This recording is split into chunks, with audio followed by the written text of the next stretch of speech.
Past Sins, written by Pen Stroke, and read from the book published by Ministry of Image. Prelude, Resurrection.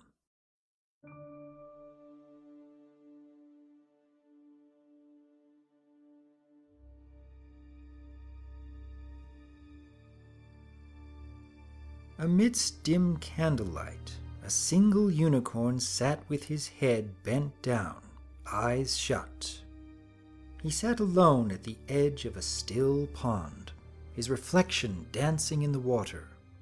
The pond was nestled deep within the ever-free forest, where the darkened trees with their gnarled branches surrounded all sides like silent sentinels. While most of Equestria had just shifted into spring, the Everfree was still gripped by clinging bits of winter. Snow covered the ground, and there was a lingering chill in the air. The unicorn's hot breath left puffs of steam to curl and rise for a few seconds before disappearing into the night. For a long while, the unicorn had sat in utter silence on the edge of the pond, with only a few nearby candles for company. The light from the tiny flickering flames fell upon his coat and mane, which had been dyed from its natural color to a pitch black. Even his cutie mark had been covered by the dyes, his flank appearing utterly blank. Only the quiet sounds of the forest were audible. There was the creaking of the trees, the shifting of the pond water, and the occasional buzz and chirp of insects. In all, it was a scene of tranquility, and it was just what the unicorn needed to prepare for the task of the evening. Yet, as he took in another deep breath, hoofsteps began to echo across the trees. "Nexus, we are ready when you are." The black unicorn's spell Nexus took in another breath, and his turquoise eyes opened as he turned to look at the pony who had approached him from behind. "I will be along shortly." The pony who had interrupted gave a nod before disappearing back into the forest. Nexus waited for the hoofsteps to fade into silence before lighting his horn. His magic flowed freely, and he used the mystic energy to reach his side and levitate a number of items into the air. He then looked skyward, fixing his gaze on the moon. "Our queen, guide me this night, for it is beneath this full moon that our efforts come to fruition." Nexus spoke the words slowly with a voice that carried the tone of a pony well practiced in preaching, whose words could inspire loyalty and devotion. It was a voice that had drawn great minds and strong bodies to the cause, though at the moment Nexus spoke only to himself as he lowered his head and touched a hoof to his chest. "Let me be merely a vessel for your will and strength until the deed is done." The levitating items drew close to him and began to circle slowly. There was a cape, midnight blue in color, with white stars all across its surface that billowed as it moved through the air. Along with the cape were pieces of armor, all comprised of a grayish-purple metal. There were horseshoes, a neck brace, and lastly, a chest plate which had a turquoise crescent moon set into its center. "Let me bear your mane," Nexus spoke as he drew the cape over his back. "Both powerful and beautiful, a depiction of the endless sky. Let me stand in your uniform." He continued as the armor began to secure itself to his body. "In the armor that pays tribute to your image and greatness. Let me be your agent this night, for it is you I serve above all others." The final piece of armor levitated towards Nexus, a helmet made of the same metal as the chest piece. The unicorn guided the helm carefully, bringing it down his horn until it fit snugly onto his head. "May your power be with me, for tonight you shall breathe and taste the cool night air for yourself. You shall look upon the world with eyes of your own, and no longer will you be forced to share a body with a weak foal as you have in the past. Tonight you shall be your own mare, never again to be threatened by the elements of harmony." Nexus rose to his hooves and looked at his reflection in the pond. He now appeared the ultimate doppelganger of his mistress, and, like any eager acolyte, he was ready to bear witness to her power and knowledge. Through the efforts of him and his group, they would see their queen rise again. Yet it was only he that was allowed to look so much like the queen, to lead the spell that was about to be cast. It was his place of honor, one no pony would steal from him. "Tonight, Nightmare Moon, your followers shall grant you a life of your own, and the tyrants of sun and moon shall fall." Mentally prepared, Nexus turned from the pond and began to walk into the forest. He followed a trail that connected to a nearby clearing, which came into view quickly. The clearing was occupied by several unicorns, pegasi, and earth ponies who were moving back and forth across the space as they constantly checked their work. The ground had been cleared of snow, though a few piles were left dotted about the space.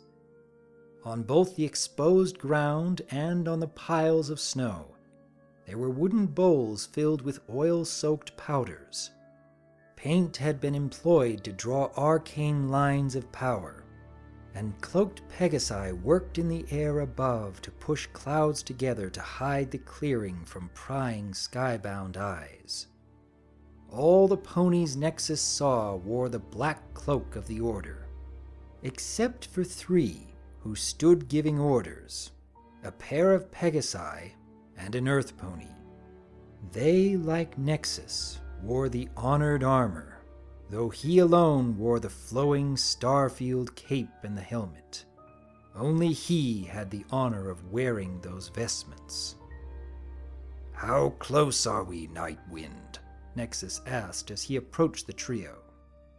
"Cloud cover is almost complete, and the Pegasi only need a few minutes to get their bowls," the dark purple Pegasus answered, staring back at Nexus with her turquoise eyes. Such eyes were a sign of the Order, a blessing that granted not just their Majesty's regal turquoise eye color, but also enlightenment. "Good," Nexus said before turning to the Earth Pony. "Stonewall, do you have the items?"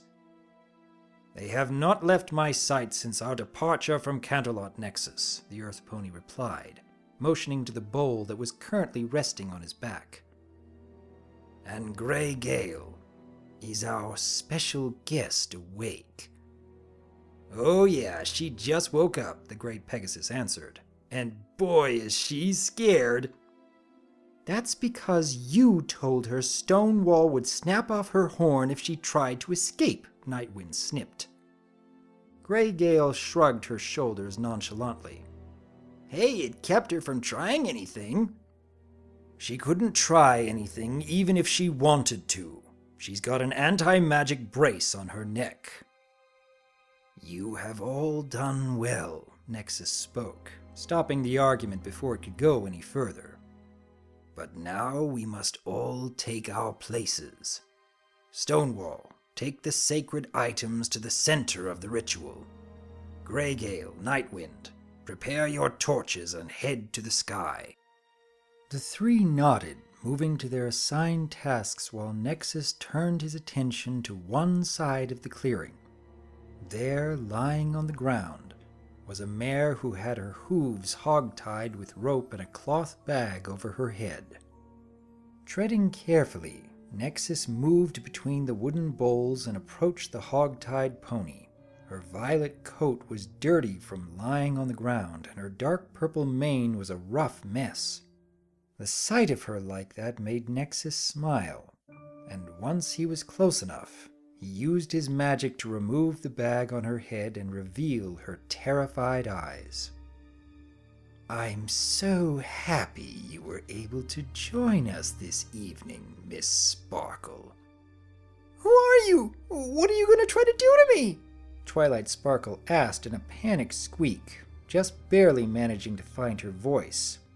She struggled at the ropes around her legs and tried to use her magic to escape. However, not only had she been physically bound, but the metal brace secured around her neck kept her from making use of her magic. Nexus laughed a little to himself and used his magic to pick Twilight off the ground. "Inquisitive, though I should expect no less from a Celestia's star pupil," he said with a smug superiority. He then turned and began walking towards the center of the clearing as Twilight floated behind him. Ahead of him, the Earth Pony Stonewall had set up a metal pedestal, upon which he had placed the wooden bowl from his back. "What we have planned for you, Twilight Sparkle, is very simple.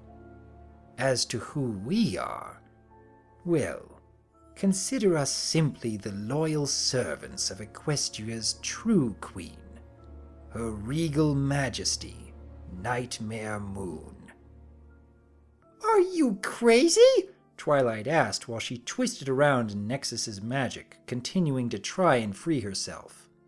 "Nightmare Moon is gone! How can you serve some pony who is gone?" "It is much easier than you think, Miss Sparkle. I will not, however, spoil the surprise. For the moment, all you need to know is that your contribution is appreciated." At that, Nexus replaced the bag on Twilight's head. He secured it tightly before placing a sound-dampening spell across the fabric which muffled Twilight's continued protests. Leaving Twilight floating and thrashing in the air, Nexus walked over to the metal pedestal. He examined the contents of the wooden bowl set upon the tall, narrow metal table, and his eyes gleamed in anticipation. Inside the bowl were curled shreds of what looked like paper. They were black in color, with a big turquoise crescent moon adorning the largest of the pieces. Nexus then turned his attention to a dagger resting beside the bowl, picking it up with his magic. The blade was fine, sharp, and clean. It had never been used, although Nexus intended to change that. He turned back towards Twilight, who was still twisting, flailing, and shouting out muffled protests. He drew close, and after lowering Twilight a little closer to the ground, Nexus proceeded to give the mare a swift kick in the stomach. The kick quickly made Twilight stop flailing. She hung limply, trying to catch the breath that had been knocked from her lungs, as Nexus moved in with a dagger. He drew the blade across Twilight's leg, leaving a very shallow wound.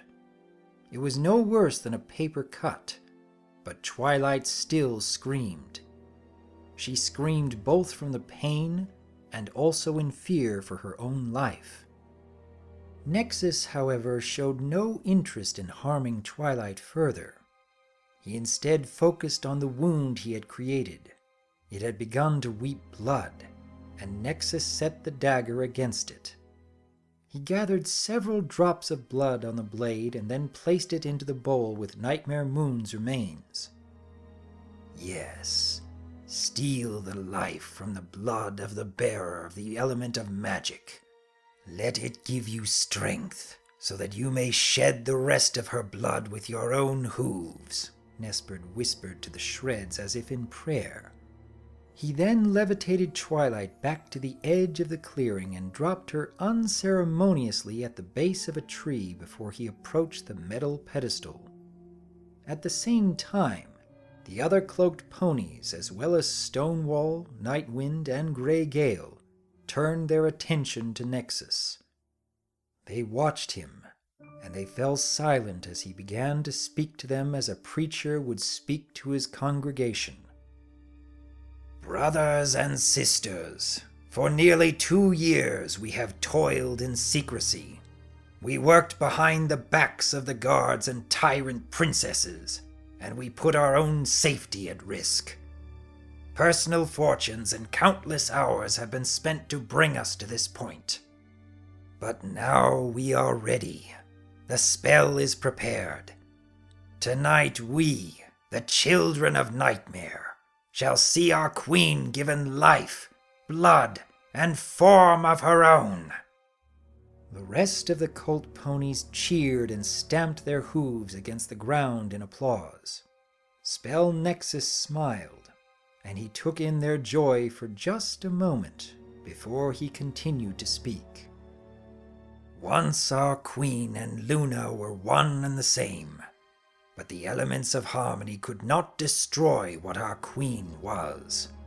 No, that power could only peel her away from the weak foe Luna. It could only trap her essence in these precious shreds. It was a horrible fate, but it is because of the elements of harmony's inability to destroy our queen that we can stand here tonight. For it is tonight we give this essence of our queen life of its own. And it is tonight that our campaign to retake Equestria begins." Nexus reared back and raised his voice to a triumphant shout. "Now lend your magic to the spell, my brothers and sisters. For tonight, our victory is at hoof. For tonight, Nightmare Moon will be born anew." The cult cheered, sharing in Spell Nexus's jubilation before quickly going about their work. The unicorns formed a circle around the clearing, and their horns glowed as the lines of paint they had drawn on the forest floor came to life with a blue incandescence. At the same time, Stonewall, one of the few earth ponies at the ritual, walked around the circle. With a torch in his mouth, he lit the bowls filled with oil-soaked powders, causing them to flare with an eerie blue flame. A similar scene was occurring in the air above the ritual. There, the Pegasi cult members held more bowls of powder, keeping them aloft while Grey Gale and Nightwind flew amongst them. The 2 armored Pegasi lit each bowl with practiced efficiency before joining Stonewall on the edge of the spell, where the trio would watch as it unfolded. Spell Nexus himself watched all this, and once all the bowls were lit, he waited until the air became sufficiently saturated with magic. He then used a spell of his own to take the fire from one of the bowls. He held the fire gingerly and carried it over to the ritual's center slowly so that it wouldn't die. Then, with a final pleased smile, he tossed the fire into the bowl containing the shreds of Nightmare Moon and the bloody dagger. The shreds burst into flame almost instantly, and Nexus quickly retreated to the edge of the circle to join his fellow unicorns. There, they all began to twist and form the magic in the air, working it like potters with clay. They shaped the free magic, molded it, and began to force it down into the bowl that contained the shreds of Nightmare Moon. And, after a few anxious moments, Nexus saw what he had hoped for. The blood-soaked dagger started to float above the fire, cradled by the energies of the spell. The blood was drawn up from the blade and formed into a single crimson sphere.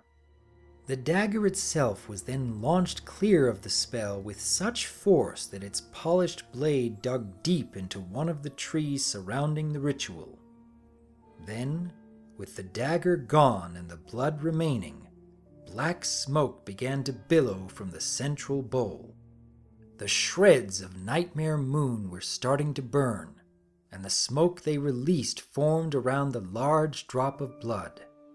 The fires, smoke, and magic from the wooden bowls set around the spell were drawn in as well. Everything was swirling and orbiting the spell's focal point, being drawn in like water in a whirlpool. The drop of blood became encased in a black sphere, and that black sphere began to slowly grow. It drew in the fire and smoke and everything else, growing larger with each passing moment. "Yes, it is working, my brothers and sisters," Nexus called out. "She is beginning to take shape. Our queen shall soon be..."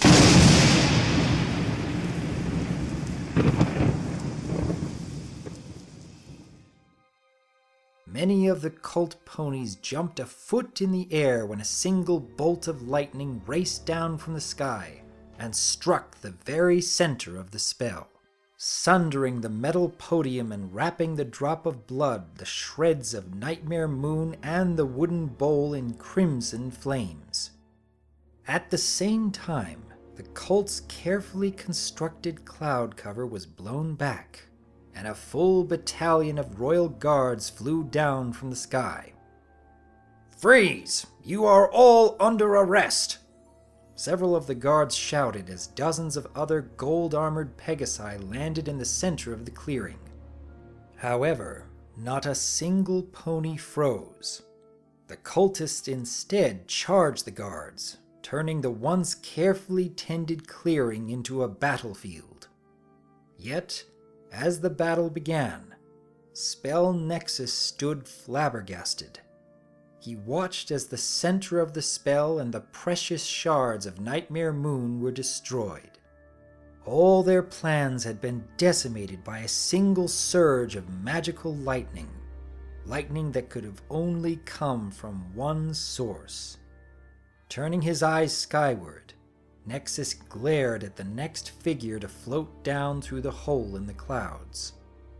With a single flash of her horn, the figure brushed away the cloud cover like froth from a cup of hot cocoa. "Celestia!" Nexus forced out through gritted teeth as he locked his turquoise eyes on the Sun Princess. She floated down amidst the fighting, casting back any pony that dared attack her with barely any effort. And it enraged Nexus. Every fiber of his being wanted him to attack, to smite down Celestia for daring to interrupt the ritual. But he knew better. "Don't think you've won today, Celestia.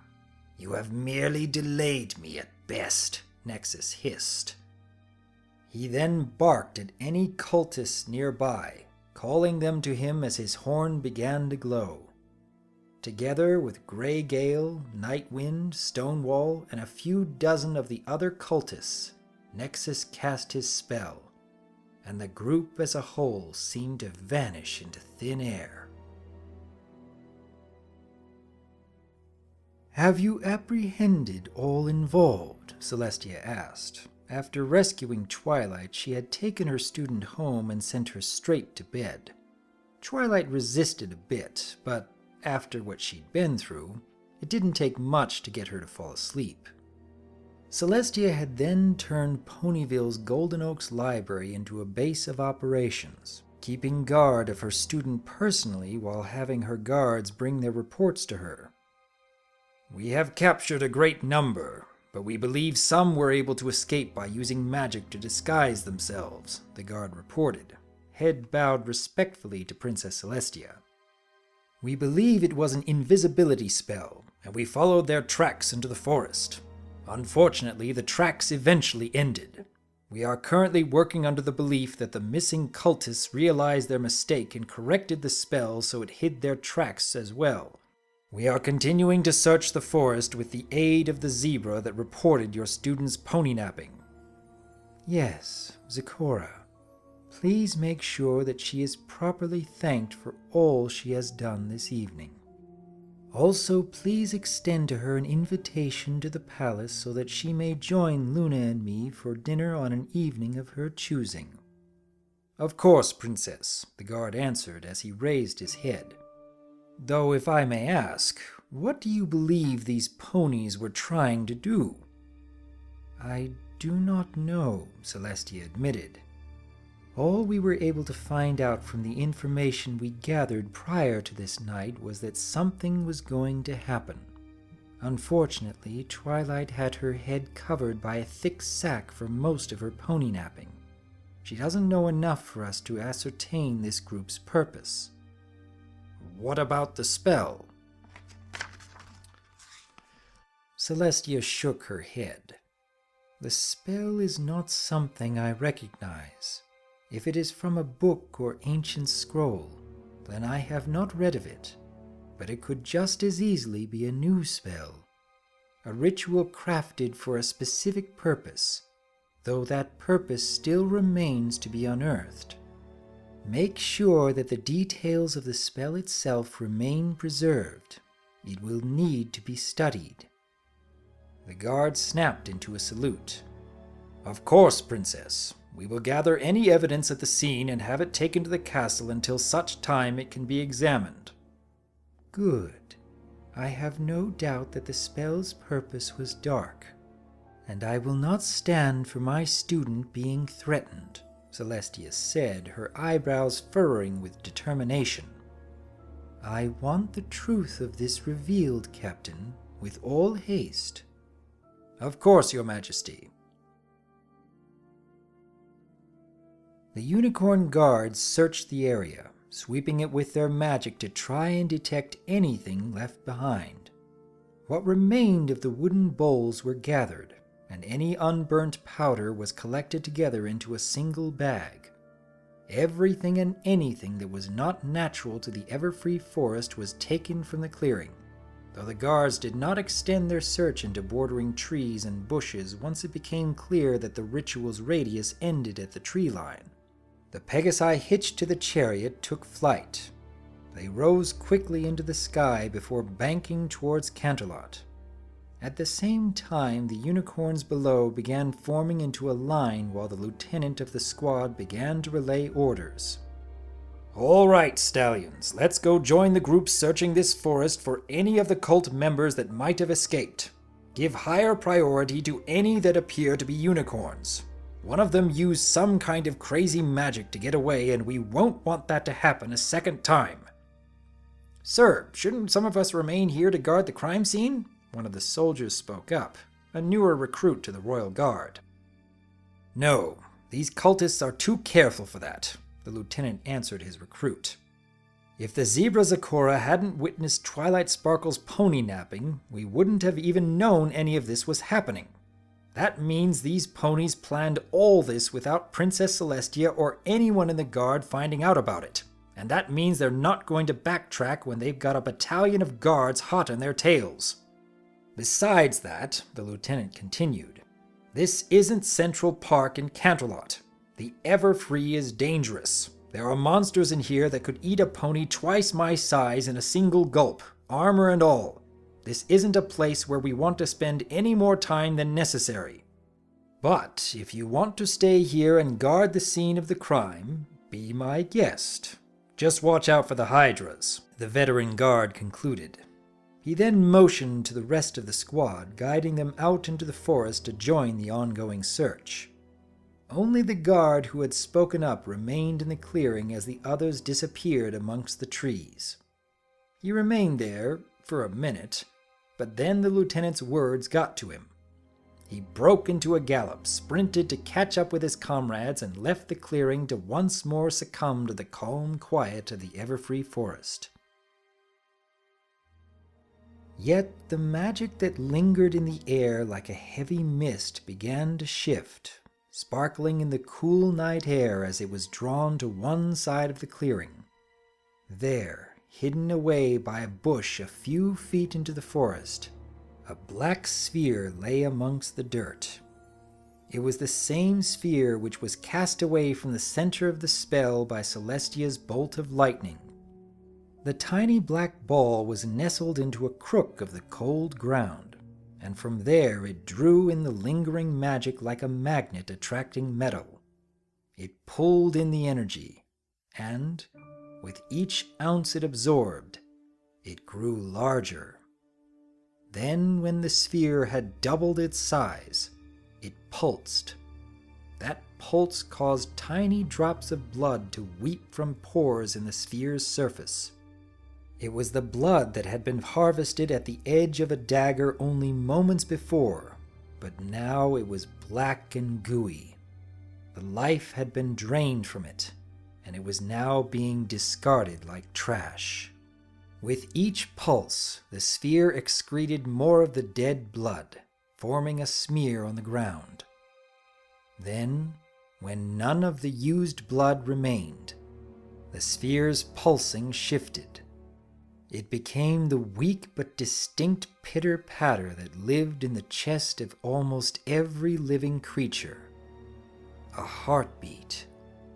All the while the sphere continued to grow larger, continued to draw in the magic of the clearing, and continued the process begun by the spell Celestia had interrupted.